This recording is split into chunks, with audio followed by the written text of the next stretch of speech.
I first saw the dollhouse on a rainy Tuesday afternoon. It had been left on the doorstep of the antique store I inherited from my grandmother. The shop hadn't had a visitor in weeks, so I nearly tripped over the ornate wooden box as I stepped outside to flip the closed-toes sign. The dollhouse looked ancient, carved with a level of detail that made it feel alive. Windows framed by delicate vines, bricks etched one by one, and a crooked sign above the miniature door that read, Wicklow Town. I blinked. That was our town's name. I brought it inside, wiping rain from its little roof, trying to figure out who might have left it. No note, no delivery record, nothing. But something about it pulled me in. It was a perfect replica of our real town. The corner bakery, the water tower, even the old church with its broken bell. All there, in tiny form, down to the peeling paint. My fingers trembled as I explored each room. It wasn't just the buildings that were copied. Inside each miniature structure were tiny versions of us. The townsfolk. People I recognized. Mr. Delaney from the hardware store, the librarian Mrs. Kemp. Even myself, standing behind a model of my shop counter. That night, I couldn't sleep. The dollhouse sat under a sheet in the back room, but I swear I heard whispers, low, echoing voices, like the sound of wind through glass. I chalked it up to my nerves. Rain always did strange things to my mind. The next morning, everything changed. Mrs. Kemp was found dead in the library, her neck twisted at an impossible angle, her glasses shattered beside her. The whole town shook. It had been years since we'd seen any sort of violent crime. But what chilled me wasn't her death. It was what I saw inside the dollhouse. When I lifted the sheet and peered into the miniature library, there she was, Mrs. Kemp's tiny figure, slumped over on the miniature floor, head turned at the exact same angle as her real body. I stumbled back, heart racing. I told myself it was a coincidence. Maybe the dollhouse was always made that way, a replica with dramatic flair. Maybe whoever made it just liked morbid scenes, but deep down, I knew that wasn't true. The doll had been standing upright the day before. I tried calling the police, but what was I supposed to say? Hey, I've got a murder dollhouse? So I did nothing. I left the dollhouse under the sheet, locked the shop, and walked home through the drizzle, trying not to look anyone in the eye. The next day, another body. Earl Jenkins, the butcher, was found hanging in his meat locker.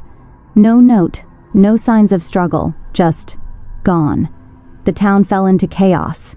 2 deaths in 2 days? People whispered of a curse. Some talked of old sins returning, others of madness in the air. I didn't want to look, but I had to. I ran to the back room, pulled the sheet off the dollhouse, and stared. In the doll-sized butcher shop, a tiny Earl Jenkins figure dangled from a thread of twine, his face frozen in horror. My stomach turned. This wasn't coincidence. This wasn't imagination. Whatever this was, it was real. I started to study it. Each day I checked every inch of the dollhouse, praying I wouldn't see any new change. But then I did. A figure, my figure, had moved. She was no longer behind the counter. She was now at the edge of the dollhouse cemetery, looking down into an open grave. I screamed. Was this thing predicting deaths, or worse, causing them? I tried to destroy it. I grabbed a hammer and slammed it down on the dollhouse roof. Wood splintered. Tiny windows cracked. But just as I lifted the hammer again, a sharp pain shot through my side, like a hot knife sliding between my ribs.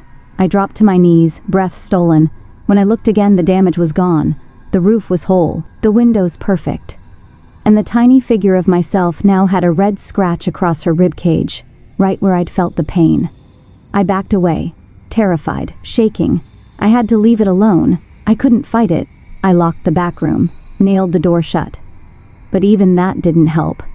Each morning, I found the door wide open, the sheet gone, and the dollhouse waiting. And every day, another person died. And every day, the dollhouse already knew. I stopped leaving the shop.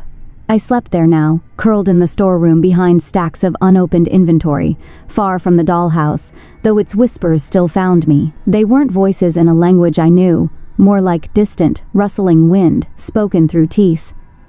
Whenever I got too close, the sound grew louder, like a choir breathing in unison from inside the walls. The town had fallen into silent panic. 5 deaths in a week, all bizarre, all too strange to explain.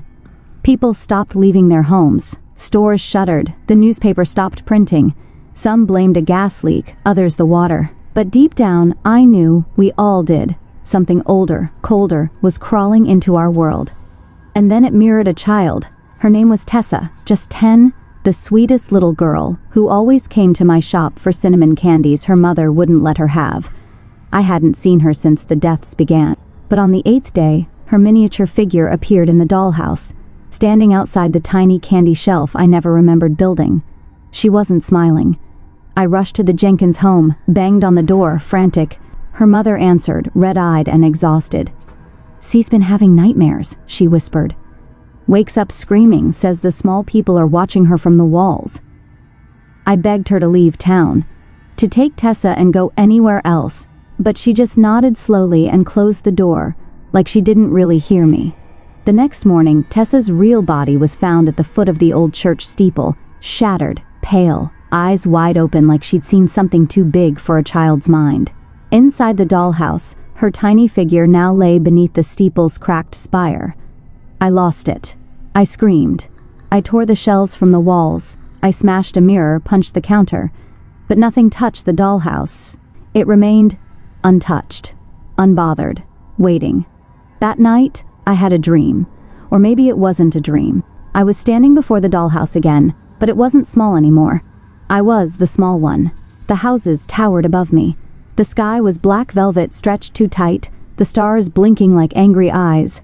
Something was there with me, not seen, but felt, breathing behind my shoulder. Something old, ancient, watching. It showed me the truth. The dollhouse was not a toy. It was a map, a model, a memory. Of what? I couldn't say. But the murders weren't random, they were ritual. Each death a marker, a sacrifice. Each tiny corpse in the dollhouse a pin dropped in some cosmic design. A pattern I couldn't read. And I was next. I woke up sweating, nails digging into my palms, and found myself standing in front of the back room door.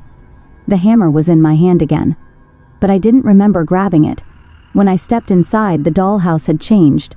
A new figure stood at the center of town, larger than the rest. A man in black robes. No face. Just a smooth, flat surface where his features should be. He hadn't been there before. He wasn't modeled after anyone I knew. And he held something in his hand, a key. My miniature figure was now kneeling before him. I took 3 steps back.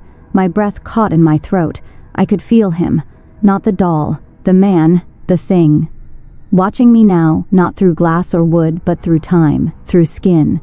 Like he'd found the crack in the wall between his world and ours, and was slowly crawling through. And still, the deaths went on. Another body, the gas station clerk, throat slit, eyes scooped clean, just like the tiny figure now lying across the gas station floor in the dollhouse. The people were leaving town in waves now. The streets were empty, the schools locked, but the dollhouse, it never stopped growing. New figures appeared, new buildings I hadn't built.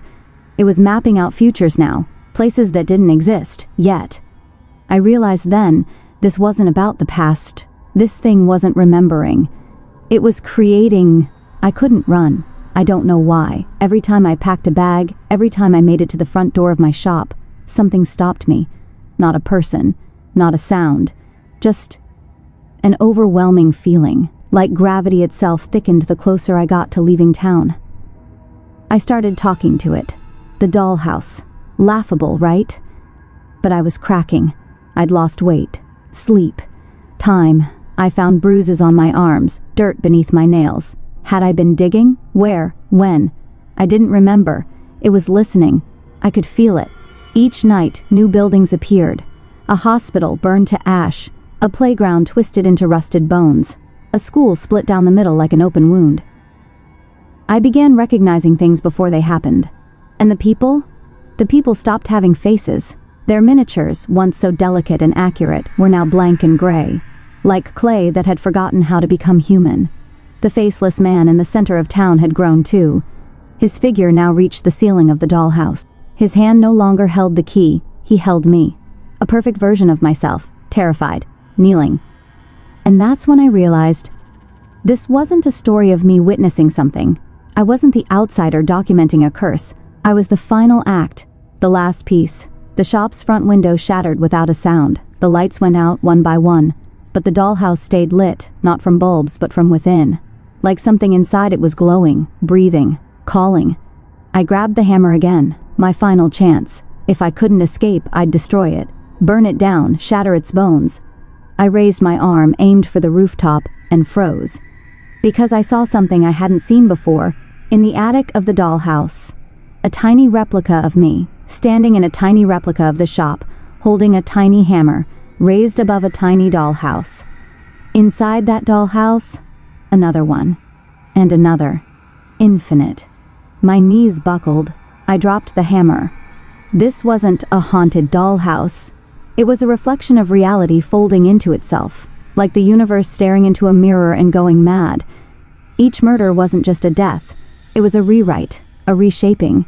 Every soul taken wasn't destroyed, but reprogrammed, turned into clay, into actors, into props. The town was no longer real. Maybe it never had been.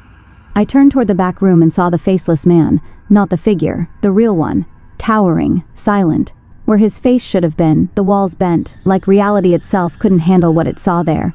He raised his hand, and I was inside, not the room. The house.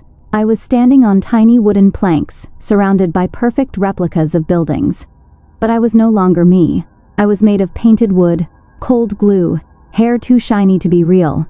My mouth wouldn't open. My limbs didn't move unless something moved them. I saw my reflection in the dollhouse's broken mirror.